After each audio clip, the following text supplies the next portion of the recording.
Hi there, welcome to the series premiere of Today in the City. I'm Travis Seiler, and that's the Golden Gate Bridge, and I'm here in San Francisco. Now, I've had the idea of a travel blog style show from a local's perspective about San Francisco since well before the pandemic. Well, 2020 came along and that kind of shut that down for a little while, but here we are again. By now, you're pretty much used to seeing San Francisco in the news with nothing but bad headlines lately, you know? A lot of it's true, but there's lots of the city that we don't get to see in the news very often that's still amazing. There's still plenty of things that are great about living here. I've been here for years, and honestly, it's not anywhere near as bad as they make it look. Now, there are serious problems facing the city, and this isn't the place to deal with them, so if you need information on that, there's probably much more worthy channels to go spend your time on. Despite all of its problems, there really are few places on Earth quite like the city by the bay. So if you're ready to leave your heart in San Francisco once again, let's go while we check out what's happening today in the city. And I swear to God, I'll come up with a much less corny tagline as we go. This is the first season, so I got a little bit more.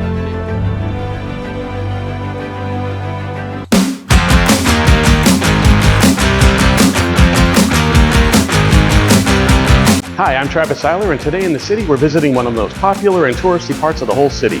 Here in the premiere episode, we're going to check out Fisherman's Wharf. Let's go.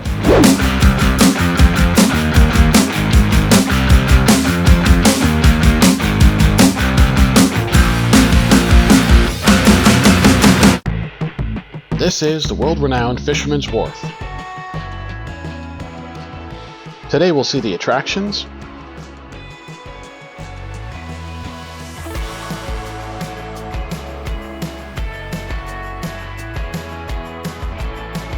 sample some of the restaurants,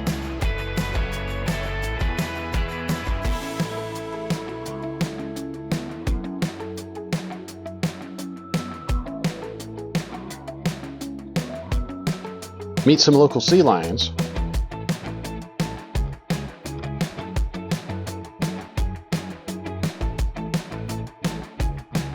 and go over a few travel and safety tips while we're at it.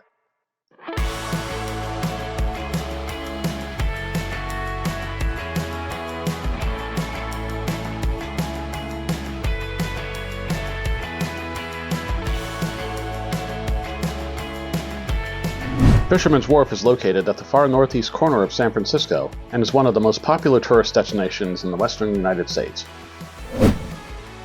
Famous for Dungeness crab, sourdough bread, and dozens of shops and attractions, it's easy to see why this is one of San Francisco's most popular destinations for visitors. Locals tend to avoid it like the plague, but I still think it's fun to come here pretty frequently. And so do I. Call me a low-key tourist, but I always find something new and exciting here to do in Fisherman's Wharf, no matter how many times I've been here. Now, since we have so much to do today, we'll go ahead and skip doing the historical stuff about Fisherman's Wharf until another show. Hang on a second, it's time for a pop quiz. Which dish featuring San Francisco's famous Dungeness crab, which is native to the northwestern coast of the United States, was first invented right here in the city by the bay? Is it A, the crab roll, B, the crab Louis salad, C, cioppino, or D, Krabby Patties? We'll come back to this for the answer in a little bit. It's making me hungry and I just can't concentrate right now. Before we head down to the street, we'll go over a couple of quick safety and travel suggestions. Because even though this neighborhood's very family friendly, we're still in San Francisco.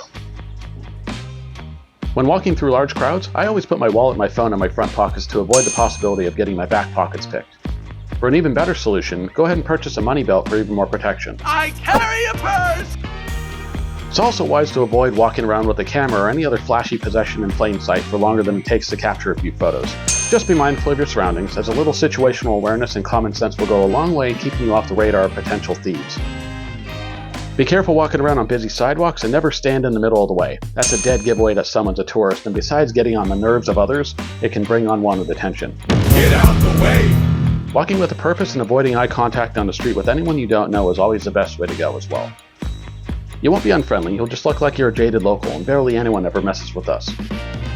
Last of all, avoid alleys and other secluded areas where you could easily be cornered and find yourself alone, attracting unwanted attention.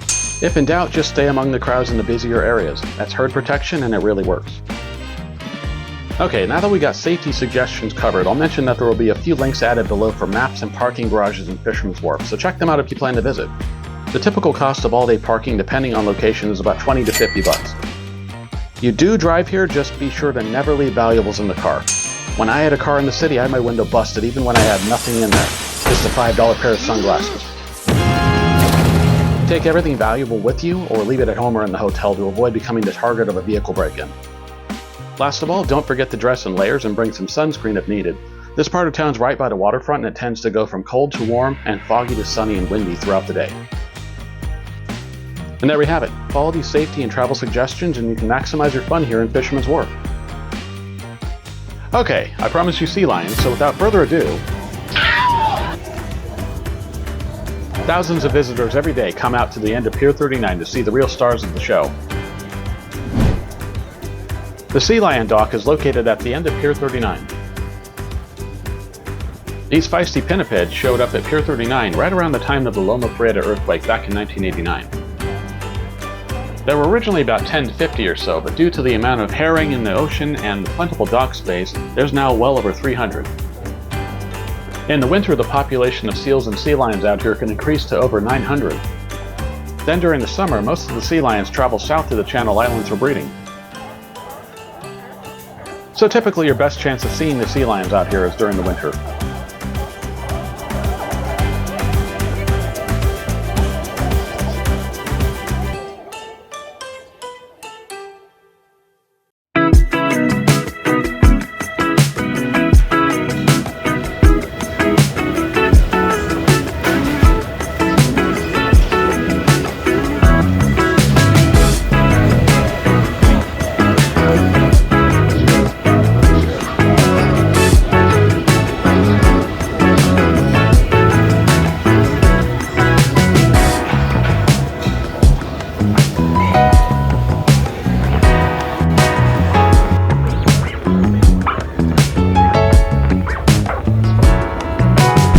Admitted it made you hungry. Alright.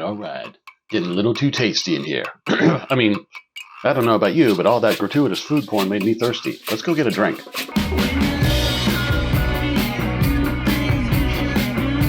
One of my favorite ways to close out the day here in Fisherman's Wharf is to stop by the San Francisco Brewery.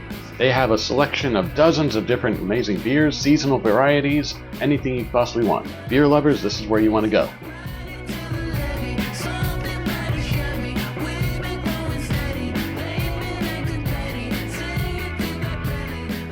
No day in Fisherman's Wharf is complete without a stop by the Buena Vista.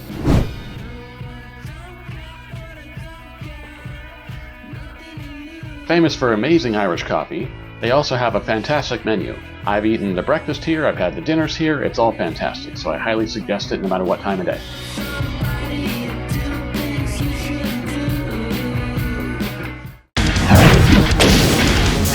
And the results of our great pop quiz? The answer was C, Cioppino. Cioppino was developed in the late 1800s by Italian immigrants who fished off Meigs Wharf and lived in North Beach, San Francisco. Made up of a combination of Dungeness crabs, clams, shrimps, scallops, squid, mussels, and fish, Cioppino is traditionally made up of catch of the day in San Francisco. The seafood is then combined with fresh tomatoes and a wine sauce. And oh yeah, it is good with some French bread. That's our pop quiz. See you later. And well, folks, I'm bushed and the fog's coming in, so let's jump on a cable car and get the hell out of here. We'll be back next time. What the fuck? I had a lot of fun today, and I hope you did too. Thanks for sticking around this far in the video. I hope you got some good information out of it, and got to see just a little bit of Fisherman's Wharf here. As you can tell, you can't see it all in one day. It's worth coming back multiple times. Although I've got plenty of ideas for places I want to take you, if you have a suggested place you'd like to see in the city, leave a comment below. And if you enjoyed the show and want to see more like this, go ahead and like and subscribe. This concludes the first episode of the premiere season of Today in the City. Alright, I'll catch you later, tomorrow in the city if you will. No, we won't be using that. It was hard enough to find a title, I swear. It's just so difficult.